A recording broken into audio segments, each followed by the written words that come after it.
மதுரையில நடந்த சம்பவம் சார். மேலூர்ல கார்த்தின்ற பையன் ரொம்ப சுமாரா படிக்கிறான். அவனுக்கு அப்பா கிடையாது, அம்மா மட்டும்தான் ரொம்ப கஷ்டப்பட்டு வளர்க்குறாங்க. அவனுக்கு ஒரே ஒரு தம்பி மட்டும்தான்.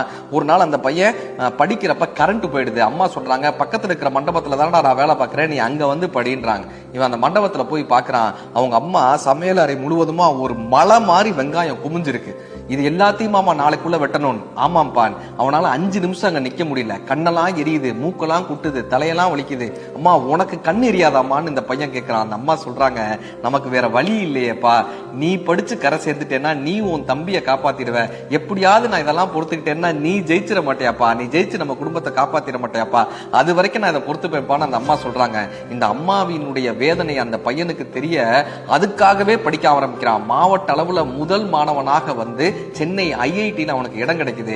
எப்பொழுதுமே 3ஆம் ஆண்டு படிக்கக்கூடிய மாணவர்களினுடைய கண்டுபிடிப்புகள் தான் காட்சியகப்படுத்தப்படும். இந்த பையன் சேர்ந்த முதல் ஆண்டிலேயே அவன் ஒரு கண்டுபிடிப்பு கண்டுபிடிக்கிறான். அது காட்சியகப்படுத்தப்படுகிறது.